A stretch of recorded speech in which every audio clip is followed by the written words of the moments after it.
আচ্ছা, একটা মেয়ের বিয়ের পর থেকে মেয়ে পক্ষই কেন ছেলে পক্ষকে দিতে হবে? যেমন রোজাতে ইফতার পাঠাতে হবে, ঈদে এটা ওটা দিতে হবে, তারপর কোরবানি ঈদে গরু ছাগল পাঠাতে হবে, কেন এগুলো কেন মেয়ে পক্ষই কেন ছেলে পক্ষকে দেবে? ছেলে পক্ষ কেন কখনো মেয়ে পক্ষকে দেয় না? তোমার মতামত কি? এটা আসলে একটা বিষয় যেটা আমি জানি না এটা সমাজে একটা কি রীতি না কি বলে, যাই হোক এগুলা তৈরি হয়ে গেছে, আসলে মানুষের মাইন্ডের মধ্যে সেট হয়ে গেছে। আসলে বিষয়টা এমন না, বিষয়টা যে দিতে হবে এমন কিছুই না। আর দিলে যে মেয়ে পক্ষই দিবে এমনও না, ছেলে পক্ষও তো দিতে পারে।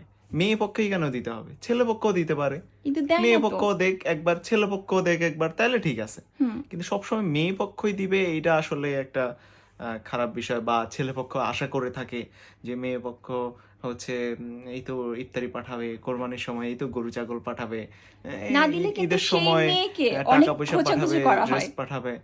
না, খোঁচাখুচি করা হয়তো হয়। বা করা হয় কিছু জায়গায়, কাজ হুম। গ্রাম অঞ্চলে এগুলো আসলে একটা রীতিনীতি হয়ে গেছে কেমন জানি, মানুষের মাইন্ডের মধ্যে সেট হয়ে গেছে। কিন্তু এইটা আসলে খুবই খারাপ একটা বিষয়।